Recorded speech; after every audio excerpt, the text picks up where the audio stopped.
Good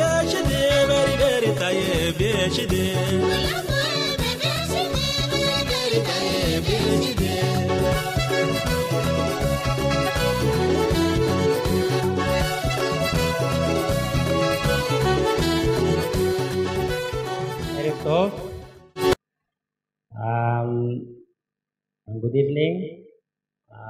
I will speak in English. First, I would like to thank you for coming and for contribution to help me translate my book. The only way I saw that to share my story to the people is through writing it. In the beginning, when I started doing it, I have no experience of writing. My family, even my mother and my father, none of them, they know how to read or write. They're very simple.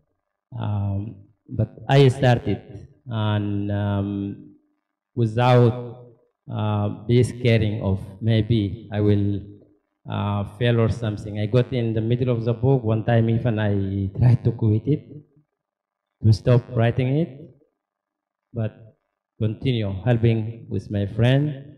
And yes, her name is Jennifer. So she encouraged me to continue doing it. If I started the story, I have to put everything I have aside, and I have to live inside the story. Like when I write about the village, so I'm not living in Israel, I'm living in the village.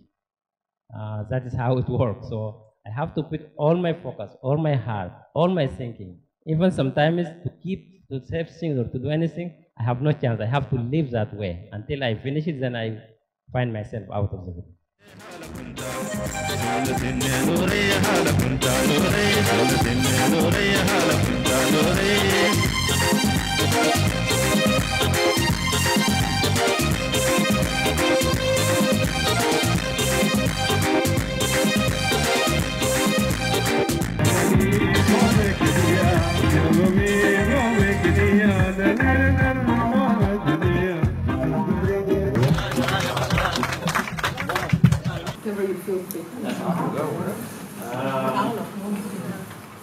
Good evening. My name is Ahmed, and I was born in Darfur, in a village called Disa. Darfur is, maybe you heard about the explain also a little bit. It's a region in North Sudan. It's in the far west, the border with Chad, Central Africa, and Libya. I grew up in a village without electricity, without running water, and without a computer or nothing. I grew up in a very simple way. Even I don't know when I was born. Like I'm not celebrating my birthday because in the village we don't have even registration to register. My mother don't know how to read and write. My father said, and most of the other villages. In 2003. The conflict of Darfur broke out, and the Janjaweed, which is supported by the Sudanese government, they start targeting the African ethnicities who are living in the village. And I'm among them. So then they divide themselves into groups. One group is just responsible to shoot people, anyone who run out to kill him, and rape women. The second group, they just put a fire on the houses. People early morning get confused. So when each one hears like noise, and they are running. To where they run, they don't know. So they just shout them. Anyone who is around, child, old man, women, and they rape the women. Everyone is just fled to protect himself, and almost 800,000 people were killed, and 2.8 million people are refugees and displaced inside Darfur. And we have a refugee, almost like 360,000 also living in Chad, in the neighbor country, and also hundreds of thousands others. They're living in Libya, they're living in South Sudan, they're living in Uganda, living in the neighbor countries.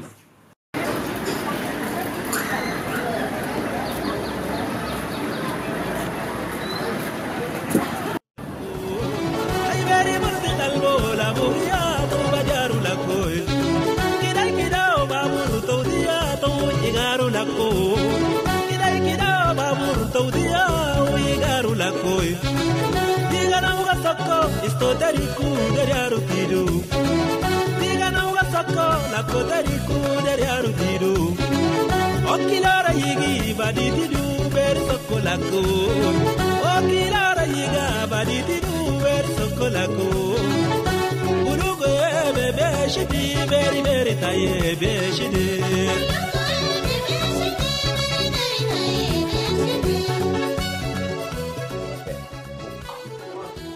So now, yes, I told him like order it something called asylum. Yes, and another one is kisra. Kisra is like injera but little bit different, which is very light, and injera is sour, and this one is normal, like because they didn't keep it for long to be sour. And also I ordered it fish, so everything will be vegetarian.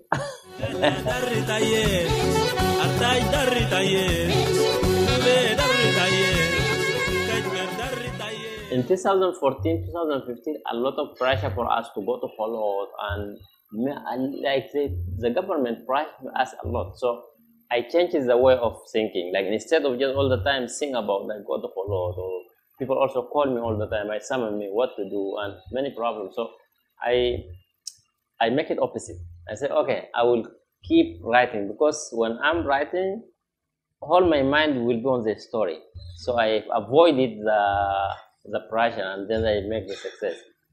People move it, everything what we know, the culture that we grew up, our people died. So from there I escaped to Khartoum, and then from Khartoum I managed to get to Egypt, to Cairo. I stayed in Cairo for a few years, almost like 2 years and a half. I was there, and Egyptian government, they have a cooperation, connection with Sudanese government during Mubarak time. So they started sending asylum seekers. So I lived in fear for 2 years, I guess, from 31st of December 2005 until the beginning of 2008. I decided to leave Egypt because I said I will not stay again in Egypt. But where to go? I have only option, to go to Libya or to come to Israel. And to Libya it was danger, because we have a friend, Darfurian, who escaped also ethnic killings in genocide from Darfur, and who were there. They told us like over there is danger. We couldn't go back to Sudan because also it's danger for us. And the other side was the Mediterranean. So for me, I decided completely from that day not to stay in Egypt again. But to leave Egypt, I have to collect money to pay to smugglers to take me to place where outside Israel. A friend advised me to find one of the Bedouin who are coming to report, like to take people from Cairo to Sinai. So they took us, and he has a private car, and they opened the back of the car and they put us there and locked. Like we were 4 people, locked over there from 8 o'clock until 2 o'clock in the morning. We arrived to Sinai.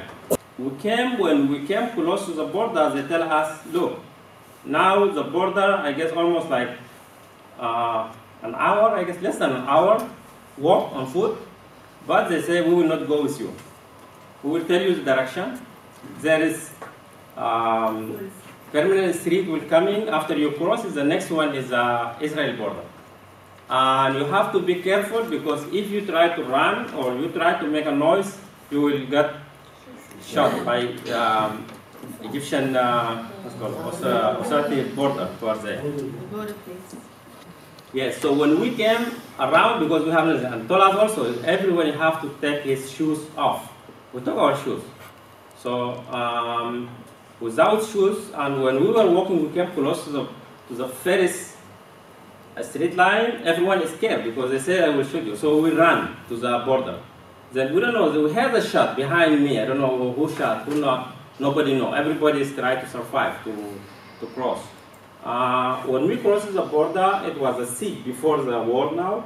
So we try to jump. We take our clothes anyway, but we managed to jump. When we jumped it, on the other side we found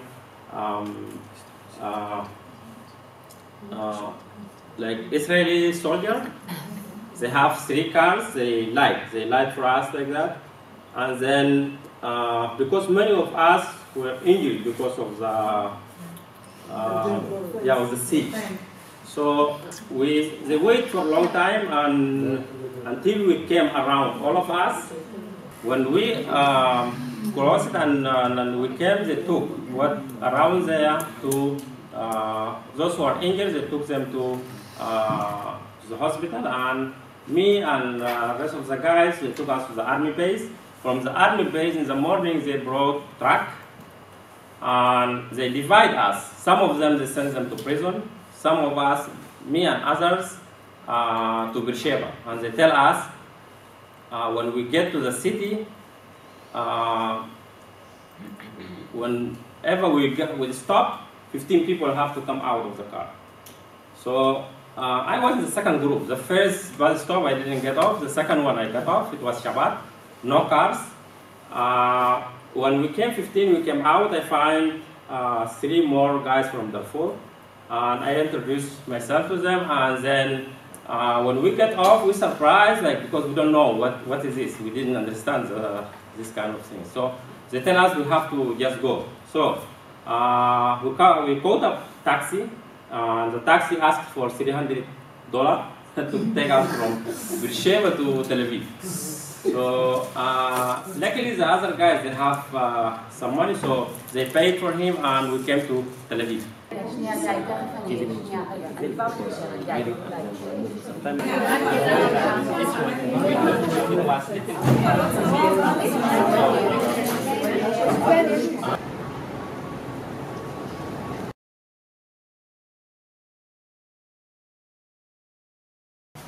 So this is one of the classes we have.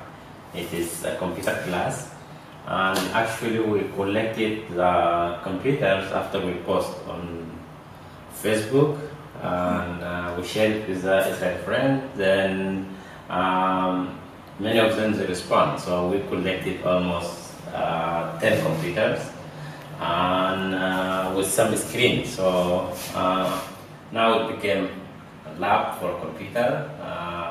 It's for basic.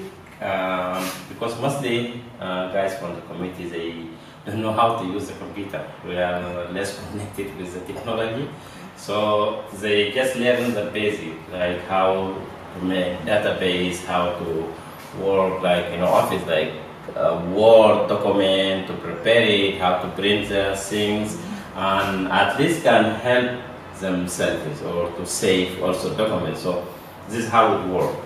Okay, yes. First, this is the small room is Hebrew class. And as you see, we have shortage, we don't have enough table now. We are just looking to collect table as well. But there are a number of, I guess, 8 to 10 participants. They come to study Hebrew. And who's teaching, volunteering? The teacher is also, we have only one guy from community. He learned it when he came here, but also he don't have time. Only Friday, Saturday. So I guess, yeah, during the week, even if you have volunteer, it will be nice, I guess, like, because we have many of them, they want to learn, but also the shortage of time. So you have to ask also on Facebook. Yeah, for volunteers teaching Hebrew. The people before, they behaved nicely with us, but when the statement came out from Knesset member, this is very scary. Like, because this is an incitement, and it's hard to trust who is like help me and who is against me. So in the street when we walk, this is making me scared. Like maybe one guy, he don't like me, so he can throw anything like at me. So mostly we prefer to go with the bigger street. Like now if I want to go home, I used to go through Salama Street, but not to go with the narrow street from the other side. Yeah.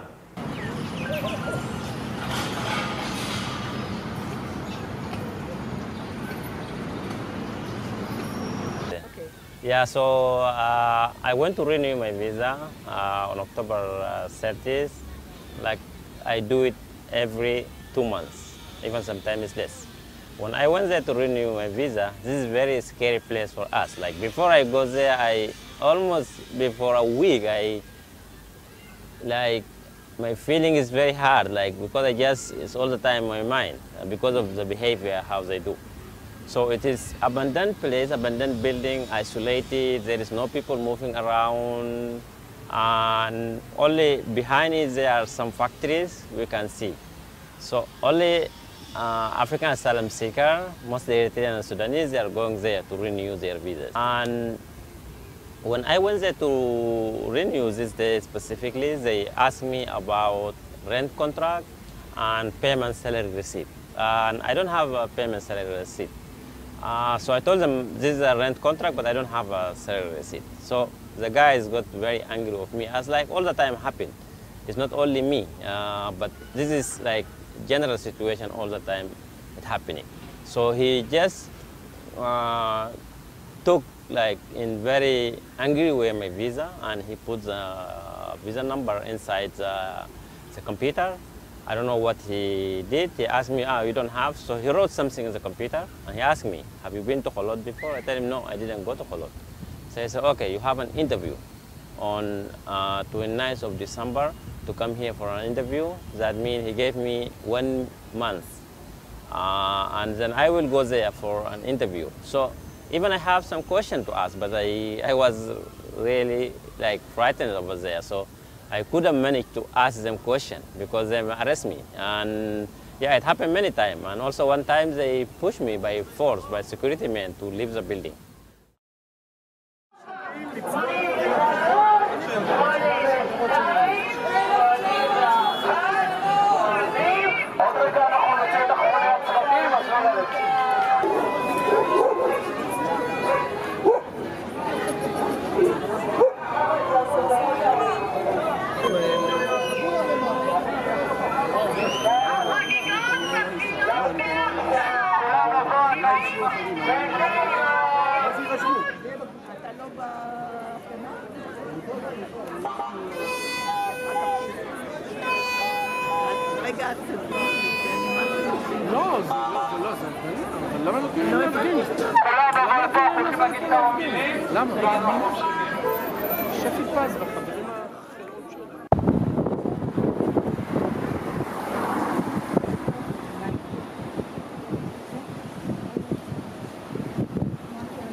Just I was standing on the gate, sometimes inside over there, sometimes outside to wait. Like this is how it happened. You didn't eat, you didn't drink anything? Nothing. But I didn't eat anything. No, this one is one of them is a decision, court decision, which is this one. So it's many pages. I get 7 pages almost. Yeah, this is a decision that I got it from the court, which is says that they have to give me the application form. And this one, the application form that they give it to me. So nothing here new. All of this information they have it. Only they ask for 3 pictures. Maybe this is just only the new thing. On Thursday, around 4, my lawyer just called me and said, okay, these guys, they say, okay, you can come. And you can go on Sunday to get your A5, hopefully. And one of the things also I'm carrying now pictures. I don't know, even different sizes, because they ask us that they want pictures. So I'm taking a picture in different sizes. I guess a small one, and this is a regular one. Anyways, yeah. And also, if they became nice with me, they gave me today, I brought a book in Hebrew. I'm going to to give it to them, like to read it. I want to tell them, like, okay, read about Darfur to understand what is happening there and what is the life for people. Like something probably they don't have an idea about it. So this is what I suggested. I said, okay, we'll see. Like today, hopefully, just will be.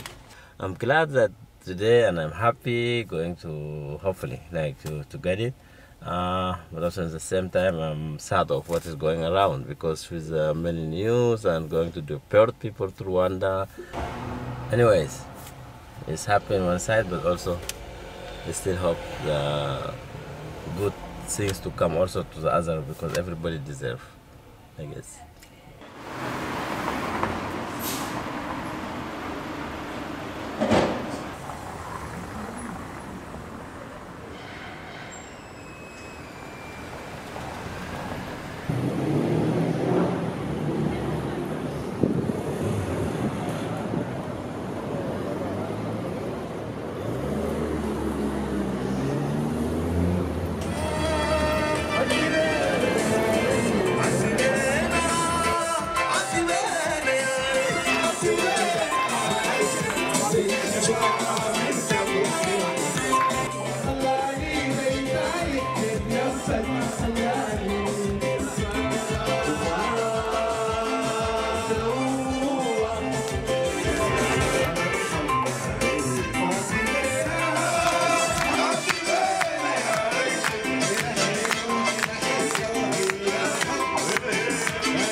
أسياد الحضارة، أسياد الطيبة، أسياد